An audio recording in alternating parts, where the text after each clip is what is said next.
Okay, hi there replay viewers. My name is Tamitha Scove and I am a space plasma physicist. And I am here to, hi guys, I see people joining, wonderful, good to see you guys. I am here to talk about a massive solar flare that we had on the sun today.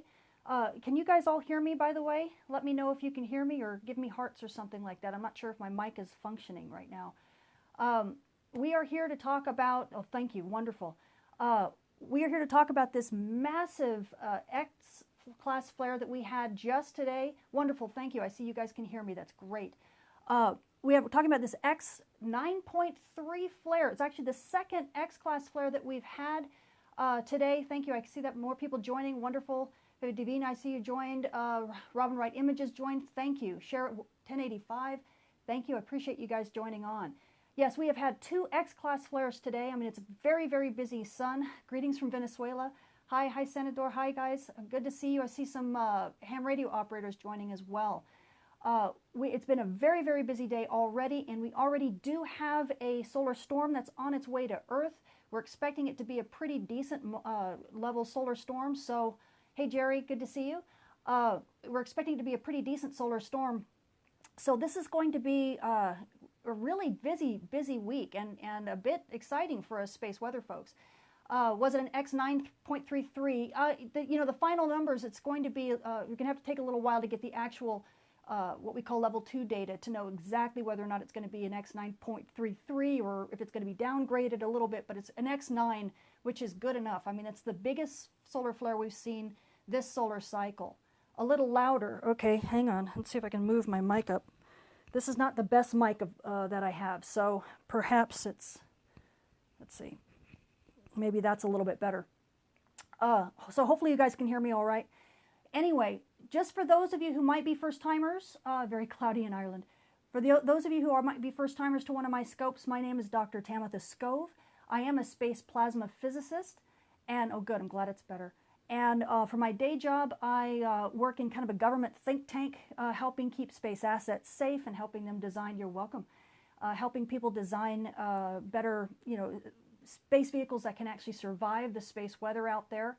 And for my hobby, I come out and talk space weather with you guys, and I try to do my best to broadcast this stuff kind of the same way a terrestrial meteorologist would show the weather. Now I know this thing is bouncing around. I hope it's not too distracting, but it's this is that X9 flare that you're looking at. So we've got a lot of shuttering and a lot of exposure changes in the telescope here, trying to capture this X flare. Plus, it gets kind of saturated when you get a flare of this size. So it's going to be blinking a little bit. So don't worry, it's not the apocalypse. I've gotten a lot of questions about that. Is this the end of the world? No, it isn't. Oh, thank you. I'm so appreciative, N6CNY. Appreciate that. This isn't the end of the world. Don't worry. I know it's horrible news for those of us who have relatives or may actually be in Texas dealing with Hurricane Harvey and some of the places that were hit. I know ham radio has been a big help. It always is in disaster areas. Yes, this flare and the others will cause issues for you amateur radio operators. We've had a Type 2 radio burst. I'll talk about that in a second. That does black out the bands pretty badly. Were there several last night? Actually, yes. We have this region has been such a problem for us pretty much ever since it's been formed. It formed pretty much on the left side of the disk, and it's just been wreaking havoc all the way across. We've been in M-class flare territory. As a matter of fact, we still are. We've been in M-flare class territory for, probably 4 or 5 days, and just having us that high causes such issues for you ham radio operators, you can't even get through the noise. So I missed that. Someone asked a question about monitoring something. So yes, we are still in an M-flare territory. As a matter of fact, I'll jump to that in a second, and I'll show you that we are still popping off this. You can actually see from region 2673, when it pops, you can actually still see a few fizzles, pop, pop, pop, pop.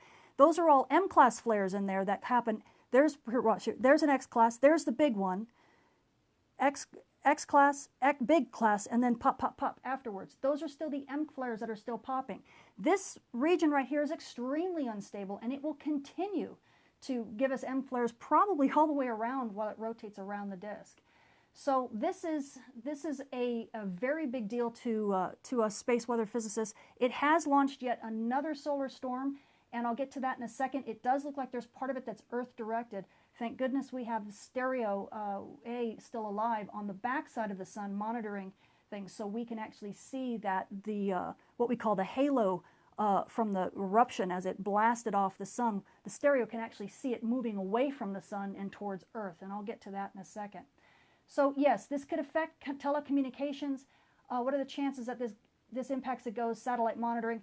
It already has to some degree. I mean, we might even get some telemetry outages. Luckily, right now, what I've seen with the radio bursts, it's low enough that it's not affecting GPS too much. We don't have a Type 4 associated with this, and Type 4s are the ones that can get really high frequencies. So we're worried about right now up to about 100 megahertz is what we've really seen with the Type 2. The satellite communications are typically in the gigahertz range. GPS, for instance, is one of the frequencies is 1.67 gigahertz. So that's another factor of 10 higher. So we're okay. And I'm missing a lot of questions. I apologize. I want to kind of get through some of this first, and then I'll get to a lot of your questions. So expected KP. From this event, we don't know yet. Give us a little time to get an idea. We have an idea that the shock speeds are out in 2,000 kilometers a second. We don't know much more than that. We have to do some measurements. All of this stuff takes time, and a lot of the scientists that do this work are already spread so thin, and they're already very busy because the sun has been extremely busy. So give us some time. Remember, this field of broadcast meteorology doesn't exist yet for space weather. The scientists that are working hard behind the scenes are research scientists that are trying to do this in an operational sense. So that's, and I appreciate all you guys being on here, because you're helping us develop this field of broadcast space meteorology. We want to turn this into something that we can actually have space weather broadcasts just like regular weather, and we have people working in this field informing you guys ASAP of events that are happening in real time on the sun. So all of your support really helps immensely because it helps us develop this field that we so desperately need, as you can tell. So anyway, so again, we've had 2 X-class flares in the last, 6 hours or so, and we are going to be monitoring this because we will probably see more X-class flares, or at least M-class flares, if not more X-class flares from this region, and also proton radiation storms, and I'll get to that in a second. Now, let me go ahead and switch to the other view here. Let me turn this off for a second so I don't upset my computer, and go to this one. Now, here's an interesting view because this one is not showing so much the hot flares. As a matter of fact, when you see the flares, you hardly see them.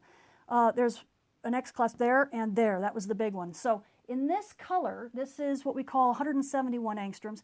This doesn't show necessarily the flare, the hot flare part of the solar storms. Good morning. Or of the solar flare. What it shows more is the magnetic field of the sun. And the reason why I'm showing you this today is because when that big flare goes off, not only can you see a lot of the shock, boom, right there, you can see the magnetic field kind of going like this on the edge of the sun here, but you can also see, if I move my cursor, I'll move it out of the way, you can actually see a dark region, boom, right there. Do you see that dark region here? It kind of flickers for just a second. You also see some dark regions up here. That is a blast wave that's moving across the sun in this direction. Now, that shows us that a lot of this eruption the power of this eruption is going across the sun this way. There's a lot of it that's actually coming toward the disk, or coming toward Earth from the center disk. What I was concerned about was whether or not something this far off to the sun's west side could actually cause an Earth-directed solar storm. But it looks like even from the tiny bit of blast waves that we can see, just from looking at the raw images. Now, we will do better imaging later. I'll get to that. We might we might see auroras in California. The blast wave from this it will be better resolved once we get what we call difference images done. And I usually rely on Halo CME, Dr. Nariaki Nita from Lockheed. He's part of the AIA, this instrument. He's part of the imaging team, and he does amazing imaging and difference images to really show us how these eruptions evolve and what part of the sun is actually involved. So I'm waiting for him to be able to process the images so that he can show us much better what we're seeing. But it definitely looks like there's a large part of the sun that has been involved in one fashion or another. And that is revealed when we go to to stereo, and I'll show you this. So let me show you where stereo is really fast. Here's the sun. Here we are down here at Earth. Stereo A is all the way on the back side, kind of off to the east. This is the east side of the sun. This is the west side of the sun as we look at it. Okay, so you're looking down at the north pole of the sun. What was the size of the Carrington Vent Flare? You know, it was off scale. So some people say X45. I mean, I think that's the highest number I've seen. So no, we're not. Are we at war in space? Well, that's not a question I can actually answer here. I probably can't answer that at all. So X48. Okay, thank you. So yeah, so it's in the high X40s is what we estimate. So this is nowhere near that, but it's still an incredibly powerful solar flare. Luckily, when we get hit by whatever this is, this storm that's coming, we're going to be hit by the side of it. We're not going to get hit right in the right at the apex, right at the center. We're going to get hit by the flank, which will help. It'll probably be a bit slower and a little bit weaker and not last as long. But we'll get to that in a second. At any rate, so here's stereo A, kind of staring a straight line this way. And what it sees, and I'll show you in just a second, it's seeing that eruption coming off of the sun, kind of like this. And what you worry about is what you're going to see on the left side. When you look at the stereo image, you want to see stuff that's coming off of this side and whether or not that's going to affect Earth. So let me show you that right here. So here's the stereo coronagraph. Here's the sun, and it's occulted. That's why you don't see that. You see this black area here. We've kind of blacked out the brightness of the sun, kind of like a man-made eclipse. So what you're going to be looking for is just stuff coming out on any of this side. Earth is off this way. I don't think that's Earth. Earth is off this way, but what you see, you'll see this halo as I start this thing. You'll see this halo come off. Do you see that right there? Now let me stop it and let's see if it reruns again. There you go. Okay, so I'll let it run for just a minute, but you can see that full halo when it blows. You can see it. You can actually see stuff all the way around the sun. So from stereo's point of view, this is what we call a full halo. It is what we call asymmetric because you've got more of it on this side. But this is the side where Earth is. So as you can see, as it blows up northward of what we call the center disk, so if it's blowing northward and it's blowing to this side, that means Earth is going to see this thing. There's a very good chance that it will. So even though it looked as if this eruption was probably too far west of Earth, I don't think it is. I think we are going to get hit by this one as well. Wouldn't the first see me clear the way for the second? Yes. You're talking about something called preconditioning, and that really can make, if you've got one storm that's kind of barreling away, imagine it being like a big sweeper train, and it just sweeps everything, all the junk, all the slow solar wind, all the nasty magnetic field, it just sweeps it all away, so that when the second big storm comes by, its path is kind of uninhibited. And it's unimpeded. So a lot of the power of that storm stays intact. So those storms can actually be more powerful. Now, granted, the path of the second solar storm is not exactly the same path as the first one. Plus, this one's a lot bigger and wider. So it didn't clear the entire path. So how much preconditioning is going to make a difference in this case, I don't know.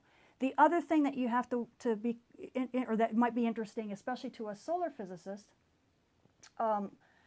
is I'm sorry, I don't really talk about UFOs. That's really, I'm into the weather, not the UFOs, so I don't really talk about that.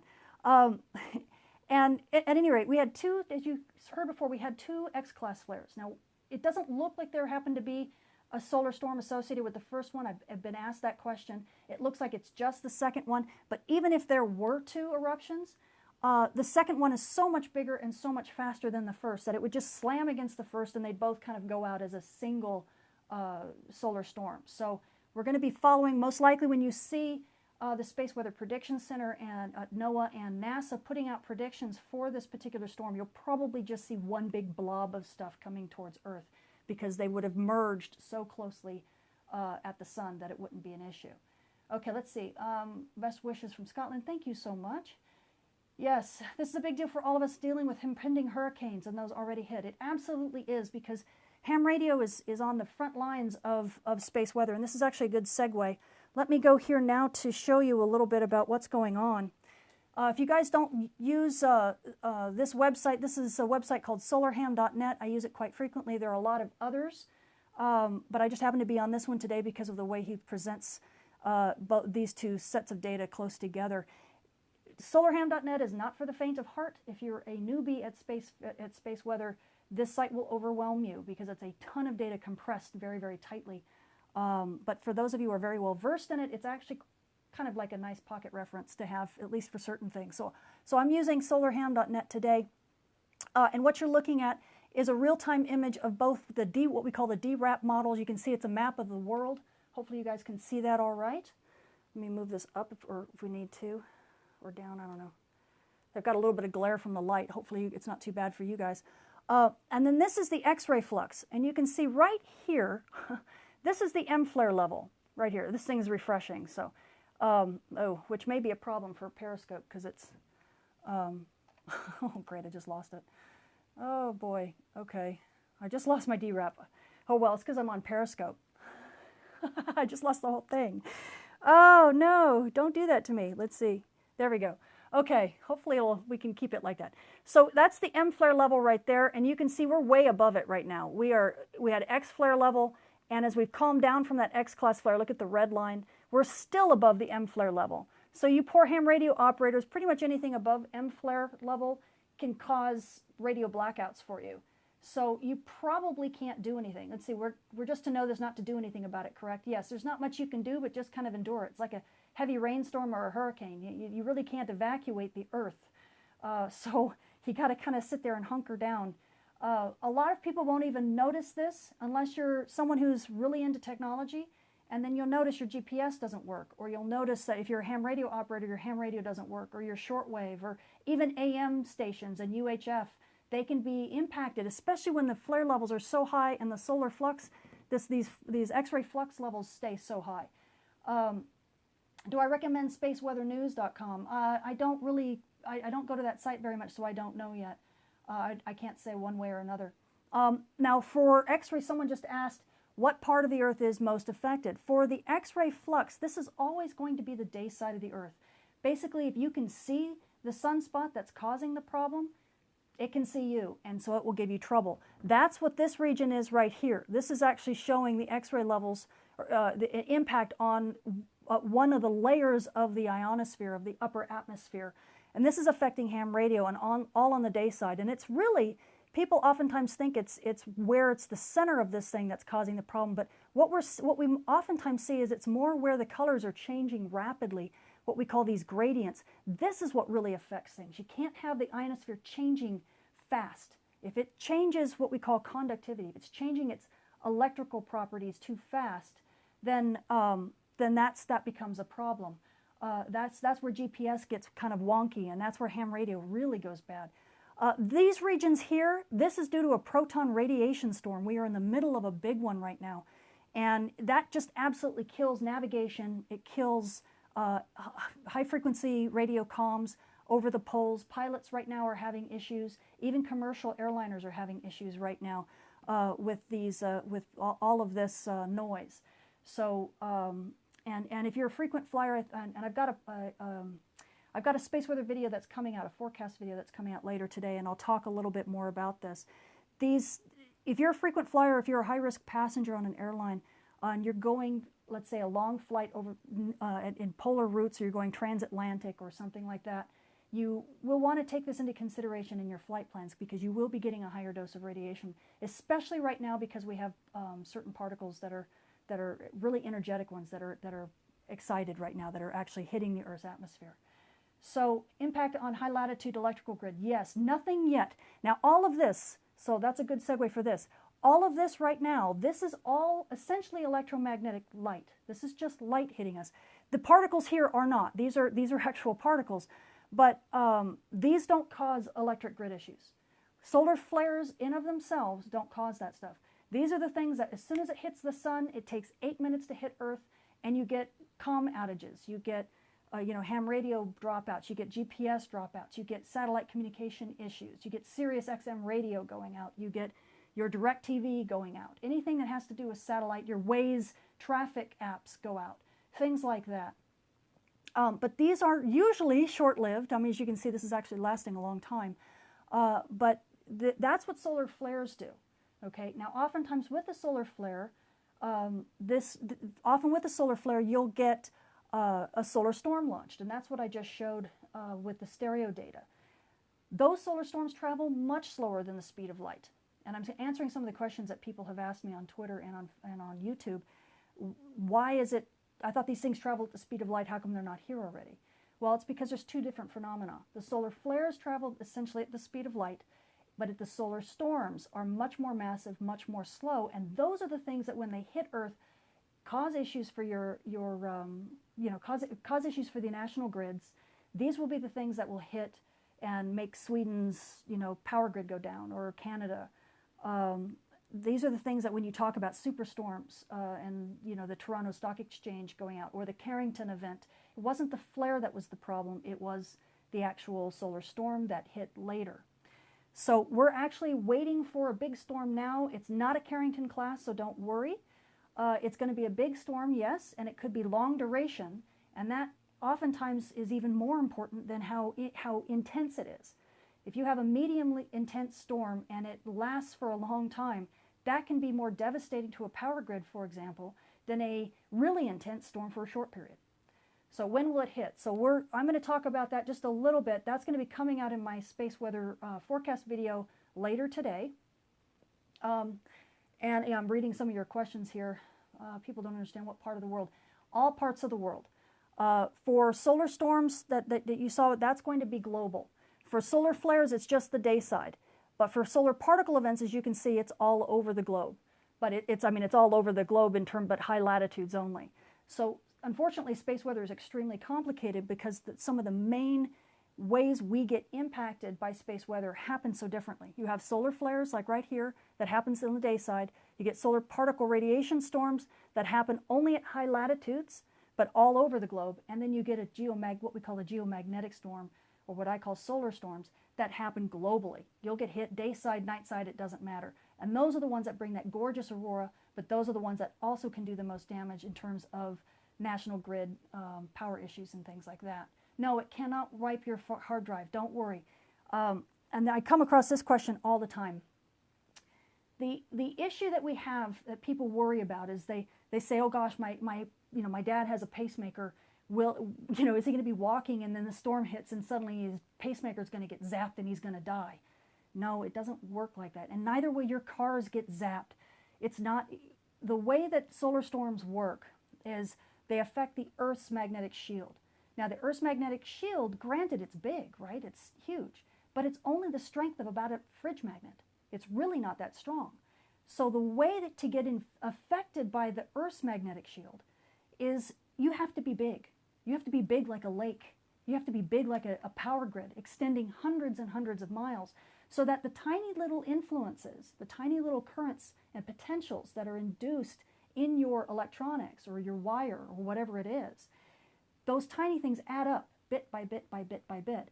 Then only by being really big, like a big infrastructure, will you actually end up with a current or a potential that will take you down. So that's why national grids are affected. That's why telegraph systems back in the 1800s sparked and caught fire and worked even when they were unplugged during the Carrington event. We're a lot smarter now. We don't have hundreds and hundreds and hundreds of miles of unbroken wire. We're a bit smarter about it. We try to keep things more segmented so we can control it better. But they are still issues. But nonetheless, you're not going to have your cell phone go out and spark. You're not going to have your pacemaker poop out. You're not going to have your car suddenly catch fire. It doesn't work like that. Buildings are not going to catch fire. I keep seeing this stuff all over the place. Even if it were a Carrington event, it's not going to happen, okay? Can there be transformer meltdowns? Yes, in a huge storm. We're not going to be there today. So don't worry. No scaremongering. No, no, no. If I see people scaremongering and scaring other people, I will be very upset with you. So please don't do that. Solar storms are a fact of life. And hurricanes, just like hurricanes, are a fact of life.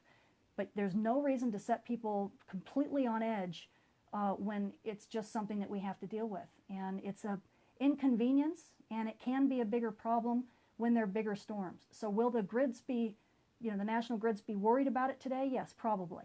Once this storm hits, which will be probably late today and probably into tomorrow. So let's see. I'm trying to read questions as they go by really quickly.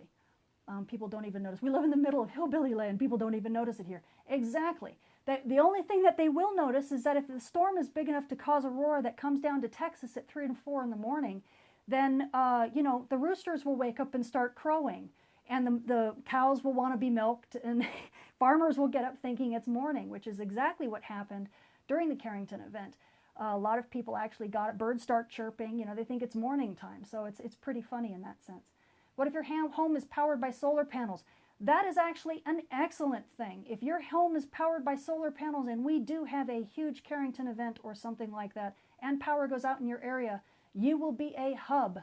You will be a neighborhood savior, because you will be able to charge people's cell phones or charge people's, you know, electronic devices. So, you know, in case there is still infrastructure that's working just fine, you will actually be a wonderful place, because these solar storms are not going to affect your solar panels. That's just, it's not going to induce enough. Again, unless you had a solar array infrastructure that's the size of Texas, you're not going to be affected by these currents. Your systems are just too small. So CMEs associated with these flares, yes, we have one that is coming. We don't know its impact yet because we're still calculating the speed of this structure. Okay, so call it solar storm karma. Very cute. Okay, let me show you really quickly. This is courtesy of Diana Morrison. She posted a radio frequency. This is a type 2 radio burst that we saw with that X9 flare. As you're seeing frequencies, so you ham radio operators wake up and pay attention for a second. This is 20 megahertz up to 100 megahertz. You easily see this is this radio burst has come up to 100 megahertz. So it's basically from you know from all the way down, all the way up. Your ham bands are pretty wiped. They're maybe recovering a little bit right now, but not during that period. So and this will continue. Expect to see stuff like this. GPS is up here higher. I haven't looked at the higher frequencies yet, so I don't know how GPS has been impacted. But this type of radio burst is easily, you know, we can easily see more of these. So expect this, expect the bands to be extremely noisy, and just be patient. Or wait for the night side and then do your communication on the night side, because that's when you'll be able to get through. What about Orlando? I doubt we'll see aurora that far south. But, you know, your ham radio will absolutely be affected. 20 hertz down and megahertz down are affected. Yes, absolutely. Will the HARP shut down if a flare comes? No, they won't do any data, because the ionosphere will be so impacted that it would make data useless for them. Remember, HARP is an experiment, guys. It's a heater that heats up a very small portion of the upper atmosphere. We don't have enough power to do what the sun does. People keep thinking it's a mind control device. It's all this. It's not. It's just a scientific tool. And we found out from HARP that we can't control the ionosphere like we hoped we could. It's a failed experiment from that point of view. Now it's just a curiosity to scientists who want to be able to understand how the upper atmosphere works, how all the chemistry works, how the electrical conductivity works, how can we do skywave propagation, stuff like that. But we can't control it. And we don't control minds with it. But is there electromagnetic interference from that area? Yes. Stay away from it. Don't bring your cameras or your brain anywhere near that facility. You couldn't pay me enough money to work there, because I wouldn't want to have that kind of EMF, you know, that electromagnetic interference in my life. But that's what you got to do if you want to try to sound the upper atmosphere and figure out how the physics works. So, you know, just understand it's not what everybody thinks it is. It really is a legitimate experimental facility that's trying to help physicists like me understand what is going on in our upper atmosphere. Okay, so yes, I am a PhD. I'm sorry. For those of you who've joined on and don't know who I am, my name is Dr. Tamitha Skov. I am a space plasma physicist. I work in a government think tank during the day, and I help keep some of our national assets, space assets, safe for government agencies and private agencies. And then during my free hours, I try to talk with you guys and give you a better idea of what space weather is and how it's affecting our technologically advanced world. This space weather is essentially the weather for the Mars generation. We're going to be needing the space weather as our technology advances. Pretty much everybody who has a cell phone will need to know what this weather is doing here pretty quickly. So it's only going to become more important in our lives. And for those of you who have jumped on into our community and are a proud member of the space weather community, I bless you, I thank you, I'm incredibly honored. And you are ahead of the curve because you'll be space weather advocates for the rest of the world, teaching them about the new form of weather that we all are, that's going to be so important to us all. Okay, let me move on a little bit further here. Let me talk a little bit about the proton flux. This is the radiation storm that we're talking about. Will this storm destroy Florida? No.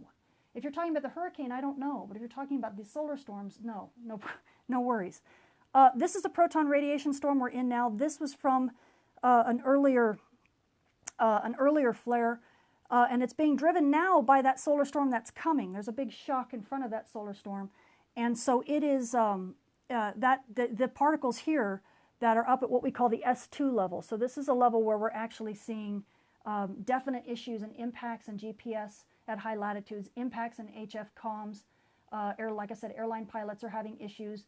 FAA is probably rerouting planes away from polar routes or down to lower latitudes or down to lower altitudes to try to avoid some of this radiation. If you're an airline pilot or part of the crew, please take this into consideration. You are getting a larger dose of particle radiation right now, especially now with this new X9 flare. We actually have more energetic. These down here aren't it's not as high a level, but we are seeing 100 what we call 100 MeV and 50 MeV particles that have boosted up now. So these are more energetic. They go through things even faster, and not faster, but they're more penetrating. The nice thing is that they may not actually affect us quite as much, only because the really energetic stuff just passes right through us and doesn't deposit a lot of energy.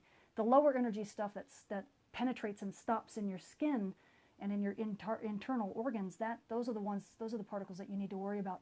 A lot of research is being done in this area right now. We don't know a lot about it yet, but it's a very active area of research for us. So we will, keep yourself updated on the extent of this storm. It probably will die down here in the next few days after the storm, after this first solar storm hits.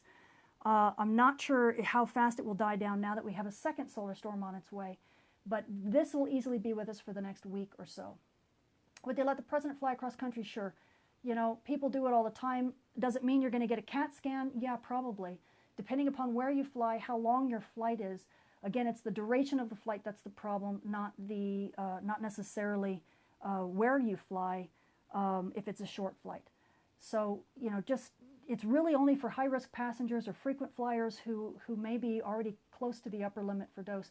Or let's say prenatal, people who are dealing with radiation therapy right now for cancer or whatever else, chemotherapy patients, those people might want to be able to pay attention to this, especially if they're already at high doses of radiation. But for the average passenger, it's probably not a big deal. Just be aware of it, Okay, let's see. Tinfoil hats recommended. They're not going to help you guys. These are really energetic. These go through the fuselage of a plane. Your tinfoil hat isn't going to help. How many CAT scans are safe? You know what? I am the wrong person to ask that. You need to ask that of a medical doctor. It's not so much how many CAT scans are safe, it's how quickly you get them. So it's what we call the dose rate that is much more biologically hazardous oftentimes than total dose.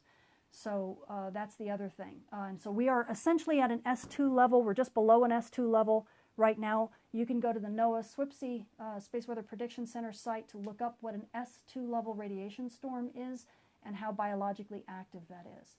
A lot of people have done research on that. Brimstone extra haze alone will cook you. Yes, you do get secondaries, but I'm not going to go into that. That's a little bit more physics than I want to talk about in this episode here, this Periscope. Okay, so I think I've gotten pretty much all of that. What I'm going to do now, I guess I can stop here and ask you guys questions, and I might go through a couple other questions that I've gotten on Twitter. But let me throw it to you guys right now, and I'll see if I can answer some of these things. Okay, first one, how about earthquakes? No. Earthquakes happen all the time. They correlate with everything. I would have a Nobel Prize if I could correlate earthquakes with space weather. And anybody who tries to, we've tried it many, many, many times, and it just doesn't work because we don't see the variability in earthquakes like we see in space weather and in the solar cycle. So people who are peddling that, they're not correct. And we've told a lot of them, especially the very famous and popular ones who keep pushing this agenda. We've told them many, many times, please don't do this. And they basically give us the finger and say we're going to do it anyway. simply because it's popular. So, you know, okay, fine, but it's not true. So no, earthquakes are not related to space weather. Like I said, my field would get a lot more money if it actually were. So trust me, I would want it to be true, and I would be the first one to say so if it were. Why do these flares happen at the end of solar cycles? If Scott McIntosh, Dr. Scott McIntosh, if you are on, will you please announce yourself? Because we are on a subject that is extremely near and dear to your heart. Doesn't look like he's on. Too bad. There are a lot of theories as to why these low activity solar cycles are causing all of this, these very intense events. We've seen it historically over and over again. As a matter of fact, the Carrington event happened, I think, at the rise, just as we were coming out of the Dalton minimum, which was a very low solar activity event. What we're seeing are bands of are magnetic bands that are kind of beginning to get braided. They're kind of crushing each other, and they're opposite polarities. And so what's happening is that we're getting very complicated sunspots that are forming, and they start forming at the end of these when we start going down to solar minimum. So this may be a trend, and I've seen people ask me, "Oh my goodness, are we coming out of solar minimum?" No, we're just about to go into it. We are still going into solar minimum. This is still a low activity cycle, but oftentimes the extreme events do come from these low activity cycles. So again, it's not the apocalypse. This is something that physicists have predicted, but we've never seen it in the space age. The last time we had a really low activity cycle like this was back in the 1800s, long before we had satellites. So we're just beginning to bear out some of these theories. And if you don't follow Dr. Scott McIntosh on Twitter, please do. I have tweeted multiple things from him and have dialogues with him all the time. He's also very savvy because he works very closely with meteorologists, and he's also found Rossby waves on the sun, which may be driving the emergence of some of these active regions. So he's definitely someone to watch, and he links space weather with meteorology all the time. So again, if you don't follow him, please follow him. He's very, very savvy. Okay, any other questions, guys? I know I've missed so many, and I apologize if you're typing like crazy and I keep ignoring you. Just called the Icelandic Power Company. Yeah, I guarantee you those guys are already on it. I know the Met UK is already, is already on it. I know the NERC and the FERC are on it. As soon as we reach a G2 level, we end up putting in mitigating procedures for our grids. So they're guaranteed, they're all aware. NOAA has made them all aware. When will we know the KP index by? Once the storm hits, we'll see it. I'll be talking about it on Twitter. There aren't a lot of people who give you real-time updates, unfortunately. And know that the KP index is delayed by 3 hours. So it's not a great thing to look at for storm impact. The best thing to look at is our upstream monitors, where we actually see it a few minutes before the storm actually hits Earth. Geographic area impact based on okay, I didn't quite catch all of that. Again, these solar storms, when they hit, they're global. Now, the first thing we'll see when the storm hits is a pretty strong EMP, a pulse down at mid latitudes, or mid to low latitudes, actually. We have Dr. Brett Carter wrote a wonderful paper on that, showing that we get these big geomagnetic impulses, which cause which can cause like an EMP type event down at these low latitudes. Once that hits, you'll probably see a spike in KP a few hours later, and then the storm will calm down just a little bit as the Earth kind of recovers from that first slam. Then we'll see whether or not the magnetic field is the right configuration. Remember, you have to have a southward facing field. You've got the Earth as a magnet, you got the solar storm as a magnet, and if they repel each other, then this storm will just bounce off and go over, and you won't even notice it really, other than that initial bump, like a bumper car, boom, and then it just kind of goes off and nothing else happens. If, however, the field is reversed, it's attracting the Earth's magnetic field, then they'll click together, and what ends up happening is that they kind of form one big field, they join. And when they merge like that, we call that reconnection. Then all of the energy from that solar storm can be pumped into the Earth's system. And that's when we get the big geomagnetic storm. That's when we get all the aurora. As a matter of fact, the aurora is basically the Earth's shield's way of trying to get rid of all that energy. It pumps all that energy down into our atmosphere and lights it up like a neon sign to dissipate all that energy, which is kind of cool. So like every time you look up and you see the aurora, you know that that's Mother Earth protecting you from something that the sun shot at us. So, and the more aurora, the further south that aurora goes, the bigger the storm is, the more protection the Earth is providing for all of us. When will LASCO update? I'm not sure. I don't know if they're in a keyhole right now. I did check earlier. They did not. They weren't updated right before the Periscope. They were almost at noon on the 6th, which is when we'd start seeing something, but they hadn't yet. So I will check after I get off here and do the best I can to update you. Is this true? This is the 7th largest CME recorded in history? I don't think we know that yet. I doubt that. We've had X9 flares many times, and the CME we have no idea as of yet. We won't know the strength of that solar storm until it actually hits Earth. Remember, a flare is not the same thing as a CME. A CME, they oftentimes happen together. That's why it's so easy to confuse them. But the flare is mostly the electromagnetic light. It hits us at the speed of light. The CME is the big solar storm that goes boof, and it's the sun belching nasties all at us. So that's, they're two different phenomena, but they oftentimes happen together. That is why that's why it's so easy to get them confused.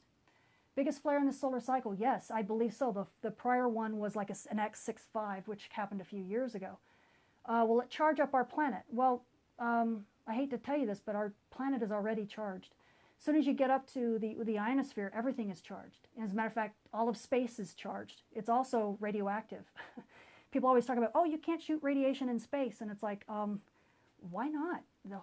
Space is radioactive. It's got radiation and all sorts of other things going on all the time. We've got supernova, remnants, cosmic rays, all sorts of stuff. It's really hostile up there.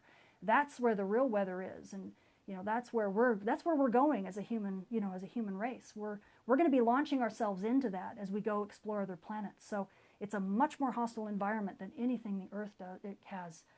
Throw us hurricanes any day, but go up into space, boy, you're really asking for it.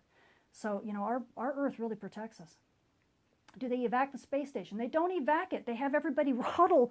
As a matter of fact, they probably have them that way right now, huddling in the bulkheads where there's a lot of metal and water, and they protect themselves under that region. And these guys close their eyes, and they can actually see pinpricks of light hitting their retinas, even with their eyes closed. They're like little fireworks. And so that's what they're experiencing right now. And yes, they are getting a big dose of radiation. As a matter of fact, just like most pilots, at least in the US, astronauts, they're all considered radiation workers. Did you guys know that? They are considered radiation workers. That's one of the reasons why their flight life, you see these people, they only have an active career of maybe 5 years. That's why. You can't have these guys up in space for long periods of time or they'll get cancer. Space is a very hostile environment. So when does the magnetic polarity of the solar wind vary as a CME path? Why does it? That's a very complicated question, and the answer is multifaceted. These big storms, as they blow off the sun, they oftentimes look like twisted ropes. But that twisted rope is all is in a magnetic field. Now you can't see it, unfortunately, but we know it's there because of the physics. And we can actually see it in the way the particles are twisted around it. You can actually see them kind of jailed. When you have charged particles, they see the magnetic field, and so they're kind of locked into it. We call it frozen in flux. They are locked into moving where the magnetic field tells them to move. And by watching, they kind of act as tracers of that magnetic field. We end up seeing what the magnetic field looks like simply because these particles kind of have to follow what the magnetic field is doing. And we can light up the particles and see things like with Thomson scattering and other types of light. We can see what the particles are doing. So that allows us to image it and get an idea of what the magnetic field looks like. Now, these ropes, as they come out, they're not all the same in all different places. And they're huge. So if you think of the Earth kind of like a needle in a haystack, kind of poking a tiny little hole through this massive haystack, depending upon where we hit that haystack, that will dictate what we see magnetically. So why does the field change? Well, part of it is because where we hit that rope, but also the rope itself is changing. It's kind of twisting, and sometimes it's rotating, and sometimes there's stuff that's around that rope, what we call the envelope, And that has its own magnetic field directions and things that change. I mean, it's a really complicated thing. So, and then of course you've got stuff that's pulling and twisting and bending it and misshaping it. So there's all sorts of reasons why things change. And sometimes we can predict what those changes will be as we pass through it because we see a coherent structure. And sometimes we look at it and go, oh, geez, I don't know. Who knows what it's going to do next? Let's watch. You know, and we're as clueless as the rest of everybody else. So we do the best we can, but we haven't figured out all of the physics out yet. Okay, I missed a couple questions. I apologize. If the sun is so hot, why is space so cold? We want answers. That's actually for a different scope. It's not really, I guess it is weather, but it's a different kind of weather. There's no atmosphere. We're so used to atmosphere, we take it for granted. You know, the atmosphere and air has stuff in it that can actually hold on to heat. Space doesn't. So you can feel the sun radiation, but you don't get any contribution from the air or anything else around you. So space is extremely cold because if the sun's not shining on it, there's no heat, nothing there. Which is another problem for spacecraft because as they especially as the ones that don't rotate, you can get really, really hot sunlit sides and really, really cold dark sides, shadowed sides. And that causes major problems for charging, spacecraft charging, let alone materials that have to withstand changes of hundreds of degrees difference just from the front side of a spacecraft to the back side. But that gets into some other programmatic issues that I can't really talk about. So analogy was spot on. Oh, okay, good. I'm glad you understood it. I'm thinking, gosh, are they going to understand any of this? I'm offended by the level of unprofessional censorship here. Well, you know, when you work in a government think tank, there are certain things that you can't talk about. And sorry, but that's just the way it is. So take it up with, take it up with the administration and Homeland Security and, get back to me on that. Do I think humans should go to Mars? Oh, I'd love to. I'm nervous, though, because we can't shield ourselves from cosmic rays. I think we're being a little cavalier about the way that we're trying to get to Mars. Flybys by 2032. It's dangerous. But there are a lot of astronauts, including and laymen, including people like Neil deGrasse Tyson, who say, 30% cancer risk. Sure, I'll take it. I want to go to Mars. And I'm like, okay, if you want to do that, that's great. I would have a hard time explaining to my daughter, Mommy's going to take an unnecessary 30% cancer risk flight to Mars. Do you mind? That's just not where I want to go. So I'm glad there's other people that are willing to take that risk. But I think a lot of people downplay the fact that radiation is a real risk, and we don't have a good way of shielding ourselves from it yet, because these particles are just too energetic. They just penetrate pretty much everything we put out there. We haven't been back to the moon since. No, we haven't. Yes, this can affect UHF and VHF signals too. Okay, I missed that. When did you say NOAA will update their forecast?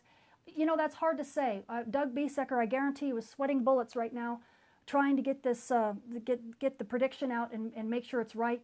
Don't be surprised if you follow NOAA and you follow SWPC and you look at the Enlil solar model, the solar storm prediction model. If you see a prediction go out where it actually shows the new solar storm and then it disappears, and then you see a new one that's different and it disappears, don't be surprised. They're trying out new models. They're trying to see if they like what they see. They're trying to provide you the best answers they can as fast as they can. So again, remember, these guys are research scientists. They do the best they can with what they've got, and so they'll be getting them out as soon as possible. But there's really no timeline here. Oh, good. For solar info, you are my source. I appreciate that very much. Why no cancer for moon landers? Well, there is. Actually, and on top of that, on the moon, there's actually a neutron albedo that we didn't expect until we flew an instrument called Crater on the Lunar Reconnaissance Orbiter. And we've actually found out that the sun lights up the moon dust and liberates neutrons. Neutrons actually come right off of the surface of Mars, or surface of the moon. So the astronauts were actually getting some neutron radiation as well when they're on the moon. So that could be an issue for colonists of the moon. We need to learn a lot more about radiation, as you can tell, before we need to say, before we need to be able to, I wonder if I can get rid of this.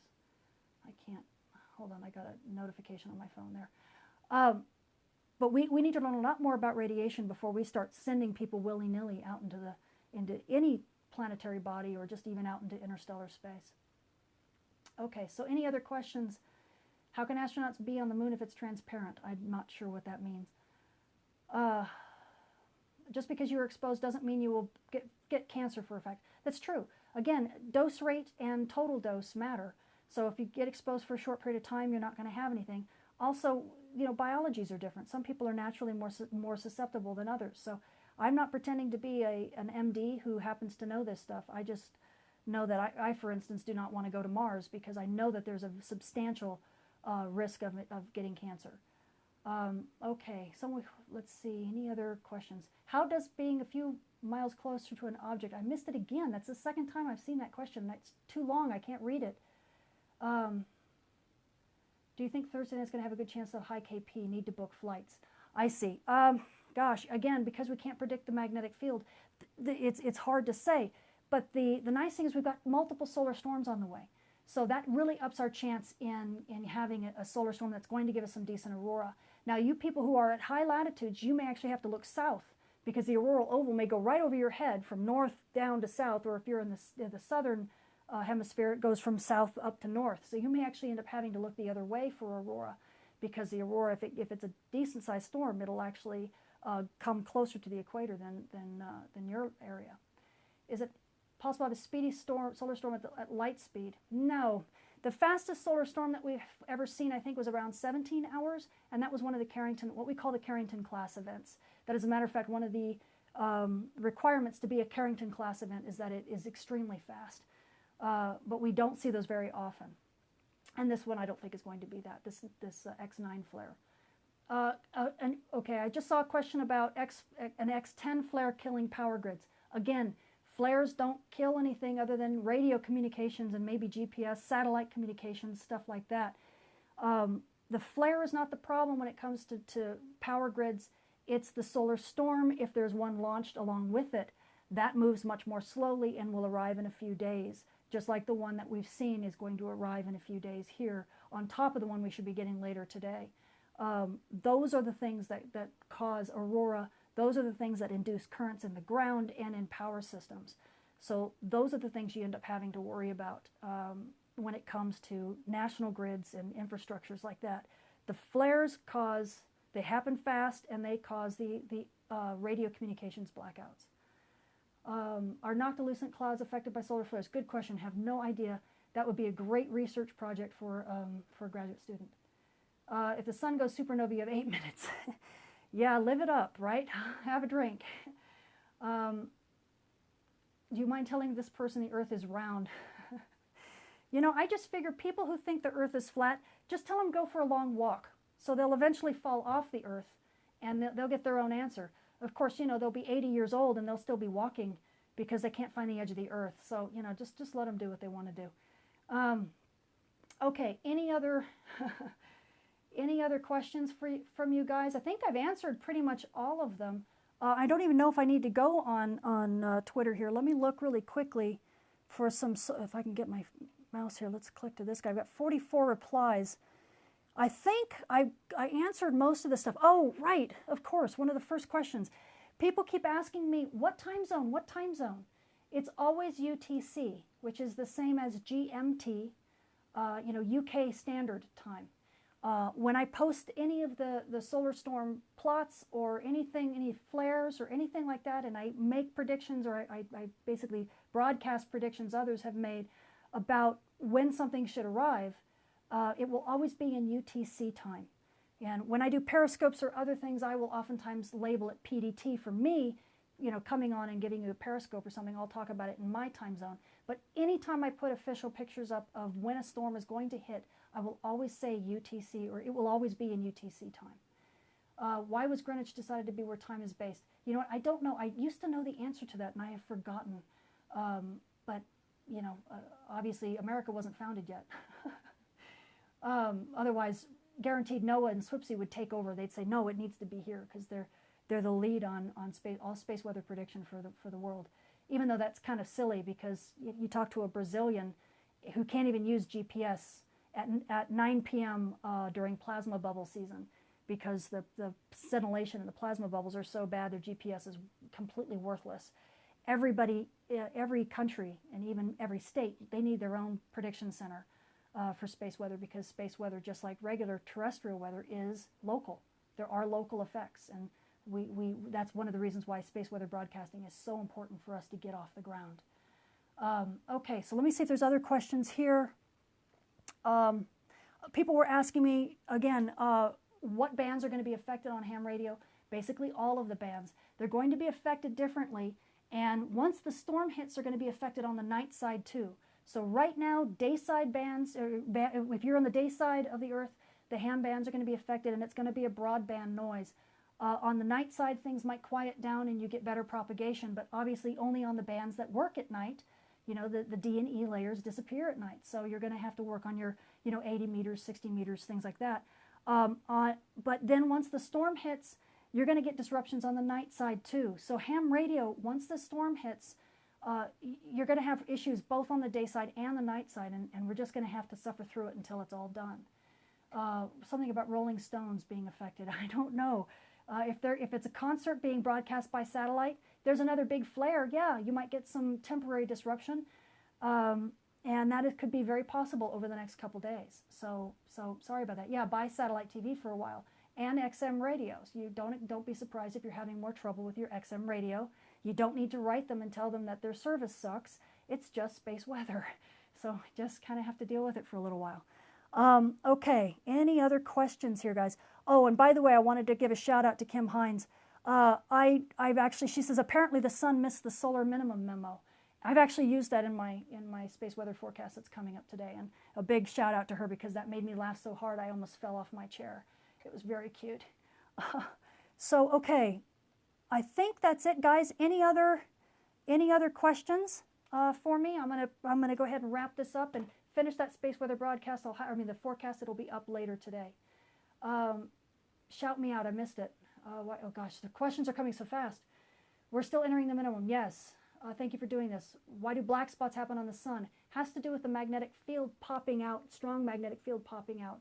I don't know how many people are in the ISS right now, but guaranteed they're hunkered down and buckled down. There are no EVAs, guaranteed no EVAs right now. There will not be any spacewalks until after this solar storm is over and after this radiation storm settles down. Please post a link to your Twitter to learn more about solar storms.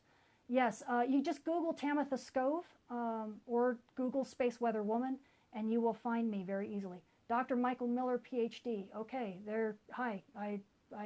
We have to chat who you are and what we're doing here. Look forward to the forecast video. You're very welcome. Yes, I will be putting that up very, very soon. I'm going to augment a couple things just to talk a little bit about that X-class flare. I will probably also put this Periscope up on YouTube for those of you who won't be able to see it. Of course, you won't be able to see the questions being run up on the screen, but it still gives, hopefully, some decent information for you. Do black spots affect weather on the Earth? No. The black spots on the sun? No, they do not. They might affect climate, but not weather. Weather is too fast a time scale.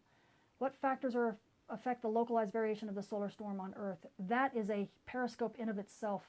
The main one, of course, is magnetic field direction. We will be monitoring that. We have some satellite monitors upwind of Earth. Gives us about 30 minutes advance warning. So we'll be talking about that in real time as it hits. Are you single? No, thank you. Oh, that's so sweet, you guys. Very, very sweet. No, I'm very happily married to a comedian of all people, a very well-known comedian named Kent Scove. He owns the LA Connection Comedy Theater. He's trained some famous people too, like Hank Azaria, Will Ferrell, Matthew Perry, and on. You can actually go to laconnectioncomedy.com and see a lot of his work, as well as his brick and mortar theater. Let's see, others. Skov from Denmark. It's actually, yes, it's Danish. It means the woods, yes. And that's my married name. So my maiden name is Mulligan, and I actually still publish journal articles under Mulligan, so you can find me under that as well. Oh, you're very welcome. And does this have any impact on people of certain zodiac signs? Certain zodiac signs, it probably has impact on every zodiac sign, because we're all here. I definitely will have an impact on me. I know that. So the answer is yes, it has impacts on all zodiac signs, but I don't really know how this links to astrology. Sorry about that. Auroras in southeast Wisconsin with the eye tonight, probably. Like I said, we'll know as soon as the storm actually hits our upstream monitors, because that magnetic field orientation is very difficult to predict. So keep abreast. We'll have people on Twitter guaranteed looking for this storm and trying to keep you guys, you know, as informed as we can. So, okay, guys, I am going to get off here so I can finish that forecast for you and put it up on YouTube. Okay. Thanks so much. I appreciate all the attention. I appreciate some fantastic questions. And keep watching, and let's hope that this storm gives us some gorgeous aurora, but doesn't infuriate the ham radio operators too much, and doesn't cause any problems for the power grids. Okay? Thanks, guys. I'll talk to you very soon. Okay, bye.